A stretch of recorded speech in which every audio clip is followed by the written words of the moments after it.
Have you been reading the information that's come out of behavioral economics? If you're in the insights business, you really might want to.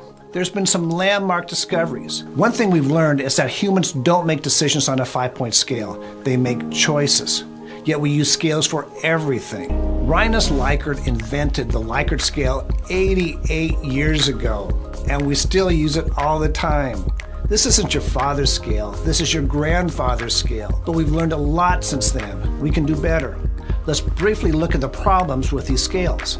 The first problem is perhaps the biggest. Humans don't make decisions on 5-point scales. They make choices. One way of describing how humans make decisions is scaffold theory. This is how it works. Let's say you're at home with your significant other and you ask, well, should we eat in or eat out tonight? Well, let's eat out because I don't feel like making anything. Well, okay, what type of restaurant should we go to? Well, I don't want to eat at a fast food restaurant, but I don't want to pay too much either, so let's go to a fast casual place. Okay, which one? Well, the game's on tonight, so let's go to Buffalo Wild Wings. Isn't that what happens? Notice no scales, just a series of choices. So why don't we follow that same process in our studies? Here's another problem. Scales can be difficult for respondents. This is what one respondent told me when we were talking about these scales. She said, I'm tired, I'm sweating, I just want to be done, I just want my $5. Well, how much consideration will she give your new idea? Our third problem is a big issue, especially when evaluating brands. Most scale-based surveys evaluate brands or options in isolation. Let me illustrate. Answer this question for me. Does Buffalo Wild Wings have higher prices? This is exactly the type of question we might ask on a survey.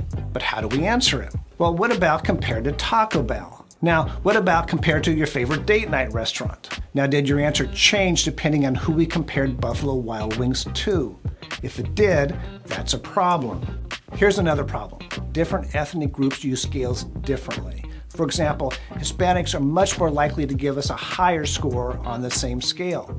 And as we're becoming more and more multicultural, this simply becomes a bigger and bigger issue. And finally, what does respondent do if they don't know the answer? Give a 3 on a 5-point scale? A 3 is fundamentally different than a don't know. Yet when capturing diagnostics, we typically ask all sorts of things without giving a I don't know option. And the result is bad data and a loss of predictability.